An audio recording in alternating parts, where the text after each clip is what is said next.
Welcome everybody to the JR This Topic podcast.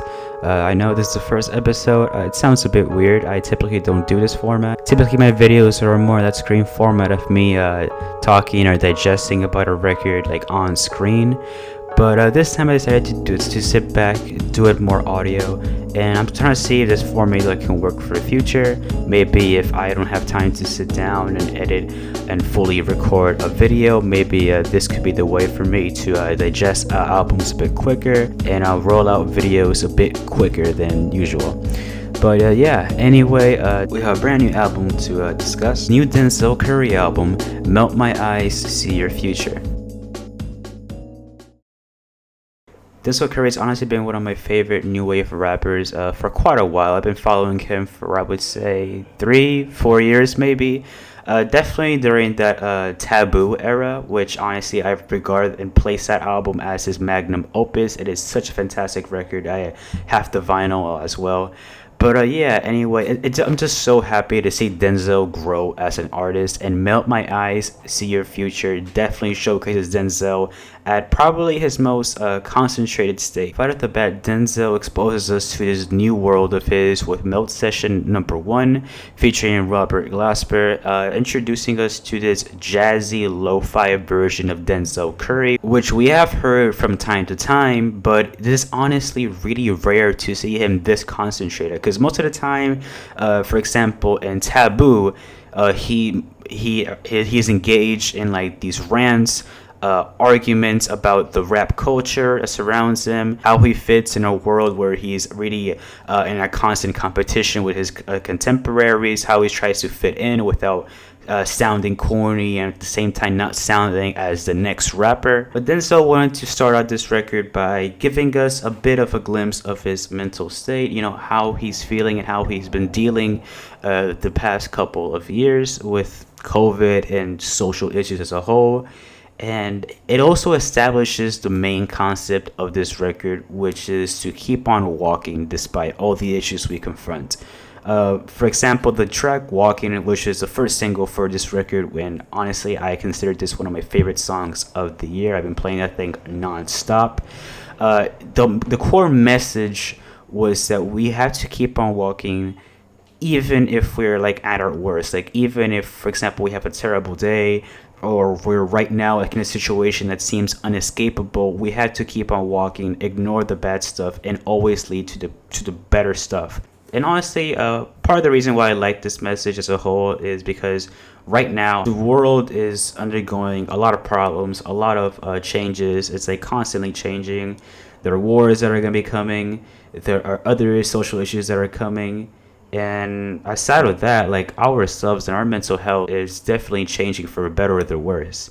And I like this because we need a positive message. We need something positive during this time of change, during this time where everything seems a bit awkward and we are kind of blinded of like what path we're going to take or what the future is going to be. Worst comes to worst is another track that also supports the concept that Walking and Melt Session established. If worst comes to worst, I might have to interfere. I might have to put things in order. And I also really want to compliment the production in here. As I said earlier, it sounds more laid back and jazzier, a bit more mellow. And I like about it is that the Rhodes, the instruments, samples that there are any samples, everything sounds crisp. Everything was produced so nicely. You can tell that Denzel Curry wanted that every single second, every single bit would be perfect. Like the mixing would be perfect. I guess the only issue I would have with the mixing, which would be with the track Sanjuro featuring 454. It's honestly a huge departure from the aesthetic and the sound from the records, and it goes more in the hard-hitting trap bop type of lane. As I said, I really enjoyed the track. I like how Denzel Curry and 454 trade bars with each other. And for the 2-minute length, this song is really damn explosive. I've been listening to this song with AirPods on or just speakers on. I feel that Denzel and 454 sound a bit buried in here. I think the drums overtake too much of it, and I remember raising like the volume so high where the only thing I could hear were almost the drums, and I could barely hear the other vocals. I guess that would be like the only issue I have. But if Denzel can fix that, that would be extremely perfect. I mean, if he can pull what Travis Scott did with Knob's verse, in Yosemite, that could be perfect. But yeah, as I said, this record does take some slight detours with its aesthetic and sound. X-Wing is another one of those trap bops. I really enjoyed this instrumental. It has these nice set of strings, these drums that go really dummy hard. Those drums remind me of like some drums you would listen to from the Voice of the Heroes with that Lil Baby and Lil Durk record. Again, my only minor complaint this time, instead of the mixing, will be more of the abuse of auto-tune that Denzel Curry uses in the hook. Kind of a bit weird and just thrown in there a bit awkwardly during, I guess, the entire vibe of the track. But that's just me, honestly. Outside of that, this track as a whole is pretty good. I want to talk about the features in this record. I already mentioned Robert Glasper in the beginning. I believe he is an instrumentalist, if I'm not mistaken, which honestly he killed the instrumental there. It was a nice, smooth instrumental set in the beginning. But we have a pretty impressive feature list. We have in the track Ain't No Way, Six Lack, Josiah, JID, Kitty Cash, Powers Plus, and Enrico Nasty. That is one hell of a lineup right there. And honestly, for a track that stacked, I don't want to say I was disappointed, but I kind of expected slightly more. Don't get me wrong, I really do like the track, but we have big names like that, you would expect, oh my god, it's gonna be like a 8-minute track with just straight up bars. But honestly, aside of that, I think it's a pretty cool track. Out of the features listed, I honestly like Rico Nasty's verse a bit more. I know it's surprising. Like I would think that JID would be the one that would probably steal the show, but honestly, Rico Nasty did insanely good in this track. She really killed it, and it was a great decision for Denzel Curry to have her as one of the opening verses of the song. Six Lack is kind of like a hit or miss for me. I do enjoy Six Lack, don't get me wrong, but I guess in this track as a whole, I feel that any other R&B singer could have done what Six Lack did in this track, even a bit better. I feel that maybe if there was a bit more energy placed in his verse, it could have brought a bit more of the mood. JID's verse was surprisingly really short. I liked it, don't get me wrong, but it was pretty short. I honestly thought it was gonna run a bit longer. I thought it was the same length as the Freddie Gibbs verse from that Corday record. It was like pretty short. But aside of that, I think the features overall in this record really did add a lot to the core value of the record. Mostly Troubles featuring T-Pain. T-Pain put his soul in that track, honestly. Like, the harmonies he created are just so damn catchy. He had a lot of life to that track. Kenny Beats produces, if I'm not mistaken. But yeah, as I said, T-Pain elevated the performance a lot. He really brought a lot of the energy. Though I will say, it kind of put Denzel to shame in this track because I really don't remember his verse in here at all. I know he delivered the chorus in this track, and I know he did. I know he was in the beginning. I know he was in the end as well. But I feel that T-Pain really stole this track. I don't want to say he carried, but he kind of did carry. He kind of did carry this track, honestly. I was a bit disappointed in that aspect, that Denzel really didn't participate that much in this track, and it was almost like T-Pain's song. But honestly, I'm not complaining. It was a pretty good. It was a great track, and honestly, I'm really happy to see T-Pain, Kenny Beats, and Denzel Curry in the same room. That was actually pretty surprising. Yeah, but anyway, as I said, this record has this jazzy type of sound. Tracks like Mental, that even though I kind of felt was a bit too short, has this nice set of chords, has this nice groovy drums, this really nice and rich bass line that just has me levitating across the room. Bishop Paris with her godlike vocals, it's crazy. Like, honestly, I just fell in love with the whole track thanks to those vocals. And also Curry giving a piece of his mind again with the mental health with the mental health theme, the mental health advice to always keep your mental, always do things for your mental. Please improve your mental health. Another thing that I've always admired Denzel Curry for. He's done this before, as I said, with Taboo and Cloud Cobain, which he really tried to inspire artists to get their mental health checked. It reminded me a bit, I know it's weird, but of Cloud Cobain, which is a really dark song in comparison, I know that. But I like how Denzel Curry in that track, for instance, he tried to advocate and give advice to not only people, but for other artists in that same category, just artists in music as a whole, to always look out for the mental health, put themselves on top over the record label, over their work as a whole. They should be in check before they should do the work. If they're not happy, they shouldn't do the work. And also to not sell your soul to the devil, basically the record label in instance. Anyway, that was a bit of a tangent. Another song that got me feeling godlike was Angels. Denzel Curry asking himself, does he have angels around him? Does he feel safe? He asked himself during the track, if he feels safe with all these issues that he's confronting with, for example, gang violence rising up, police officers really being the last people you can trust at this point. Does he really have angels surrounding him, or is he by himself? Another song that pushes more the envelope of social injustice is The Last. And any day could really be our last day. It can be really unexpected. It can just come out of nowhere. Even if we are aware of what's going on or of our surroundings, anybody can just come up out of nowhere and really harm you, which is absolutely true. Like right now, this is the Wild West, especially in the USA, as Denzel Curry mentions, because most of the track, part of it is really a critique of how the US standards are today and how gun control is out of control, really, in the States. I also wanted to mention the track John Wayne, which is kind of in the same space that The Last is at. Again, it explains more about gun control and violence and all that stuff, but really how we really need to be prepared for any circumstance we confront.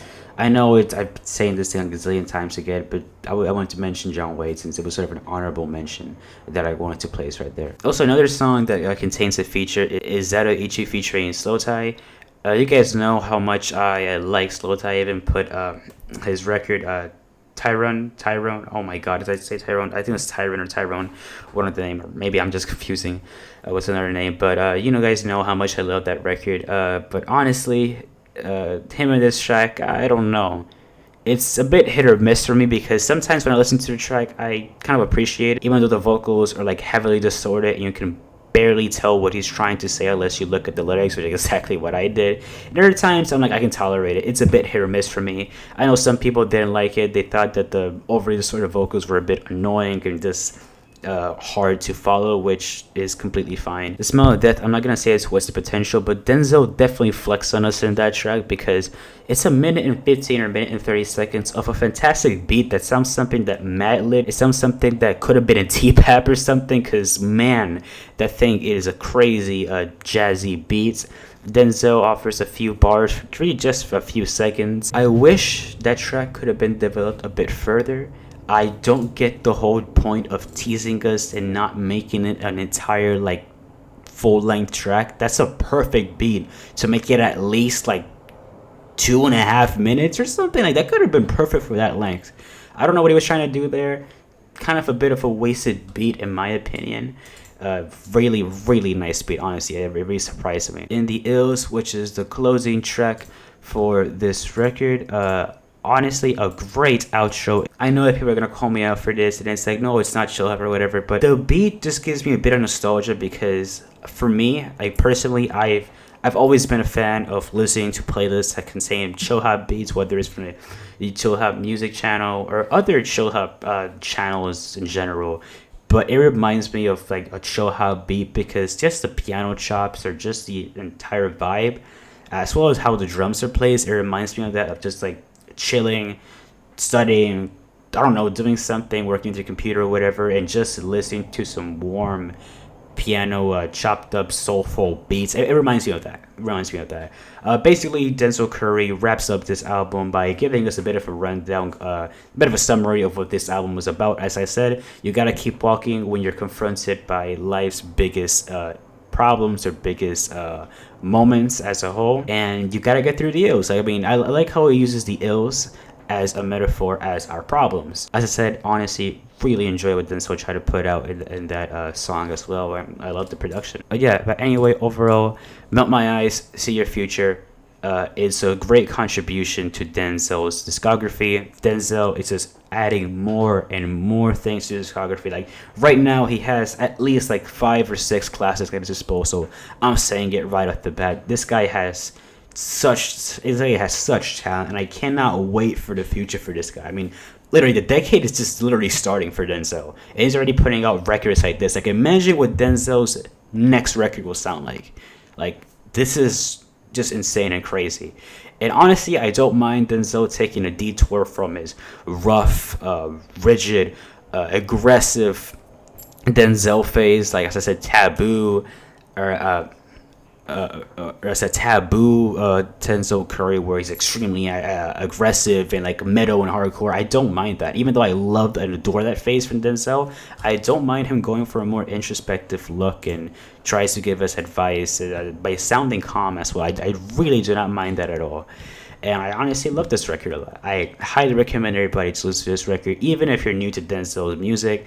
This is a great way to start off. Sure, it doesn't have, as I said, the aggressive elements that Denzel Curry is known for, but still, it's definitely a record worth listening to if you're trying to get into Denzel Curry. I really like the fusion of hip hop mixed with a little bit of jazz and some introspective lyrics. This is the perfect album for you. So yeah, what do I give this record? I'm gonna give it an 8 out of 10. Great record. Sure, there's some slight issues here and there, but honestly, I don't think it ruins the record or downgrades it to the point that it's like annoying or something like that. You thought the episode was over, but oh, you don't have the right. You don't have the right. That is right. I'm gonna do a little segment right now where I'm going to be reviewing Elden Ring, possibly the biggest game of this year so far. I have a huge love and hate relationship when it comes to Souls games or anything that Miyazaki really puts out.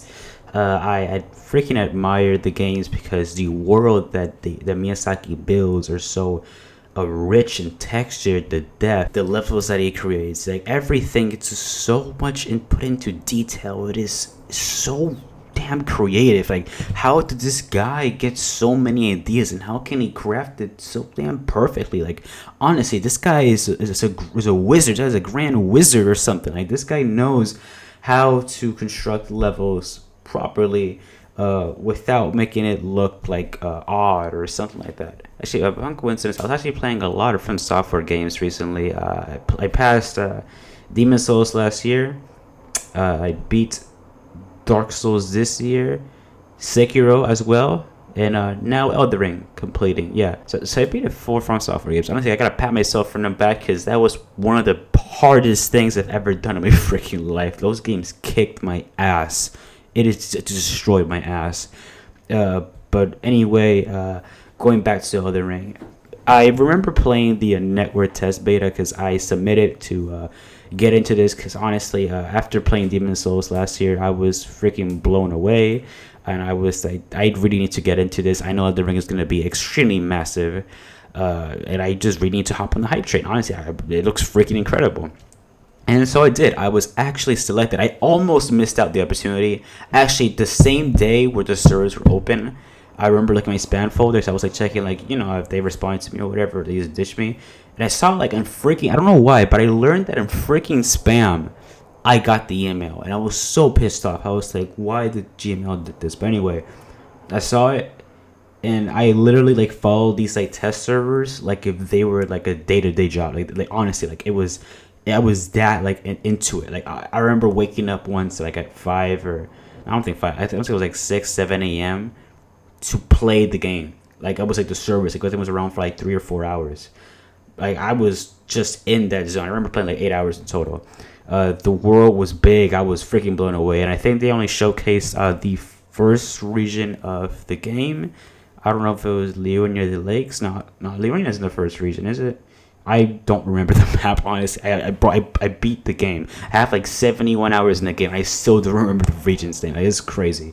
But anyway, I remember playing it. I was freaking blown away. I was extremely hyped for the game. I couldn't wait for February. The game was out.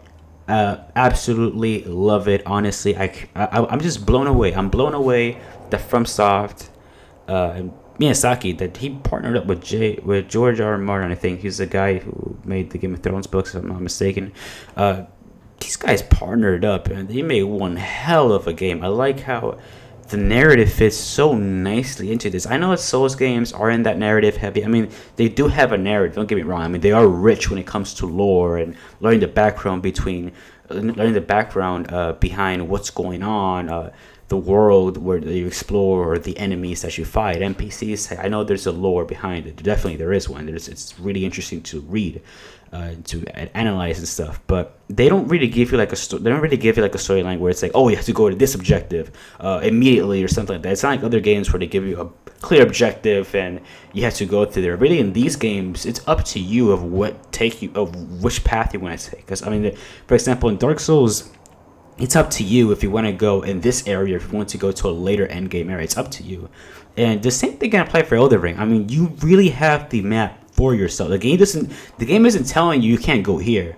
No, the game is telling you do whatever you want. Go to the highest peak of the mountains if you want. Go into a freaking end game region. You're gonna get your ass destroyed, but you are literally free to do that. And I like how people are taking this into account. They're exploring. They're losing their minds. They're being lost in this game, honestly. And that's the whole purpose of Elden Ring. It's like to get lost. Miyazaki gave us this huge open world to just literally be distracted from it. Like literally. Like this literally happened to me. I remember in the tests when I was playing in the test beta. I remember I was stuck in Margit. Yes, I know everybody's really stuck in Margit. Like I mean, there's some people that are just dropped the game like literally because of Margit. I know it's crazy. I beat Margit twice, not to flex. Well, two flex because Margit is kind of a hard boss. But yeah. Anyway, I remember I was just pissed off because I was getting my ass handed out by Margit, and I decided to explore the open world because there's just so many things to do. And honestly, when I came back to it, I remember beating him. I think on my first or second try. Like the key, and for anybody who's playing Elden Ring right now or considering to get Elden Ring, the key to beating these bosses in general is honestly to take a break. Honestly, like, do something else. I mean, Miyazaki gave you an entire world to be distracted to. If you're getting your ass handed over by some enemy, go to their regions, like explore other stuff. I'm pretty sure there are side bosses that are very entertaining to fight, or I'm pretty sure they're like quest lines that you can follow, new weapons that you can discover, areas that you can lose your freaking mind over, which I did in this game. I took like, I would say at least 50 screenshots in this game, or 100, literally, because all the freaking places are crazy. The freaking texture, the design, bro, that is crazy. I don't think I've seen someone put so much attention and detail in a very long time. I really, like in the world, like world building in general. I'm not saying like in game, because obviously there's things like Persona 5 that are extremely detailed when it comes to their type of system, but it's completely different with an open world game such as Elden Ring. I mean, when it comes to open world games, it's hard to really make one that sticks out and that isn't a generic open world game. I'm talking to Ubisoft.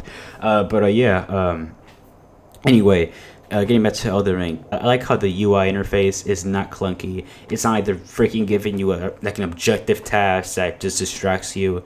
They only give you a compass. They give you a health bar and your weapons in one screen, or when you're walking, you really just have the compass in the top. And that's it. Like, they literally want you to embody the environment that you're right now surrounded by. And that's crazy, man. I freaking adore that. It's freaking amazing. I want to talk about the bosses because obviously FromSoft is known for having one of the hardest bosses in gaming history, and there's a reason why. There's been a lot of times when I was playing this game where I was like, okay, you don't have to head my ass that hard. I mean, literally, this is supposed to be the most accessible game from the franchise, and I still find it freaking hard. It really is hard. I won't lie to you. I don't want to scare people or newcomers from purchasing this game, but just be prepared. You're gonna rage. There are gonna be some parts where you're gonna feel helpless. But as Lord Ishin said from Sekiro, hesitation is defeat. Just stay calm. I know, like, even me saying this, it's a bit hypocritical because I've hesitated. I've hesitated playing this game. I know. I've really hesitated playing this game. And there's been some parts where I was like, okay, I really want to get to the ending already because I'm just gonna freaking lose it all at this point.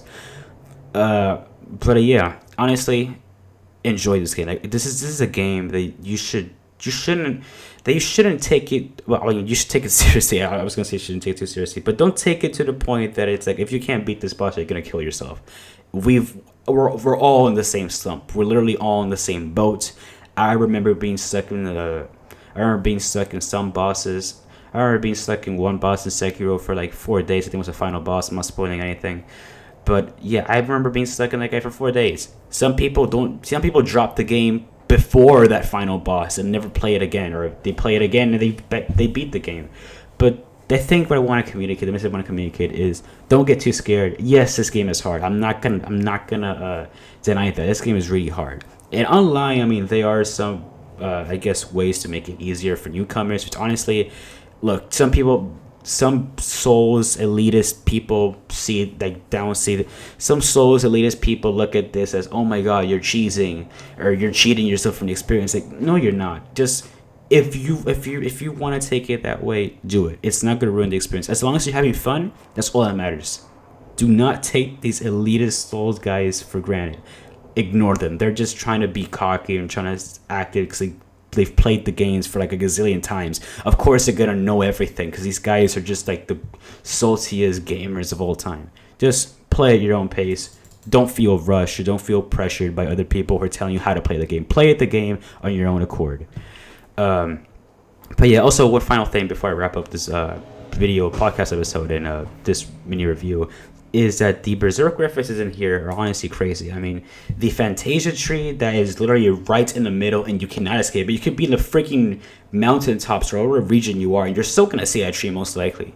That is beautiful. Like, honestly, if Miura was alive today, that guy would have been like just so happy. Like, honestly, I was so proud. Like when I first saw that, I was almost in tears. Like, honestly, that captivated me so much as a Berserk fan myself. I regard Berserk as possibly my favorite manga ever. As a Berserk fan, as I said, this thing is just so freaking beautiful. It is literally the world of Berserk. Like, it literally is. It's a wet dream for any Berserk fan. It really is. So, again, Berserk fan, any fan, what gamer, whatever you are, definitely cop this game. It is worth it is worth playing this game. You're gonna get lost. As I said, I'm 70 hours in the game. I still haven't beaten everything. I'm trying to maybe get to 100%. Like, I get a platinum. I have 50% of the trophies. I'm playing on PS5, and yeah, I might get the trophy hunter stuff. I really might, honestly. But yeah, anyway, as I said, recommend for anybody out there who just wants a new game to play. Definitely spend this. It's only for like $60, and I know that's like, oh my god, $60. Like, that's the typical price for a game or something like that. And $60 is a lot of money. I know it's a lot of money, but think about it: $60 for possibly like hundreds of hours worth of fun and entertainment. That is possibly one of the best investments ever. That's like Persona 5 type of investment. I mean, that game is like $20 right now, and you can freaking play hundreds. You can have hundreds of hours worth in your first playthrough alone. Literally, I mean. That's the level of enjoyment you're gonna get from this game. It's crazy good. Definitely recommend it. If anybody's asking for a score, I'm gonna give this thing a freaking high 9 to a 10. It's like near a masterpiece levels, and I'm not even messing with you. I guess the only issue I have with the game is that I guess more on the end game part. This is personally to me. I don't want to say I start running out of ideas, but didn't the boss fights turn to like without spoiling too much? I guess say that the boss fights start feeling less original in a sense, and they started to push this little two boss in one fight thing. I think that they did it a bit too much. Like the last 3 fights, I feel they overdid it a bit. But aside of that, I feel the game in overall is fantastic. It honestly is, and I'm just so happy that FromSoft and Miyazaki has made such an incredible product, and people are still talking about it right now. Like the hype hasn't died. This game came out on February 28th, I believe, and it's April 1st. These people are still talking about it. This game, I don't think is gonna die. I know Thor Ragnarok is gonna come up, I think, later on this year, but I'm gonna be real with you. It's hard to top this game. It really is.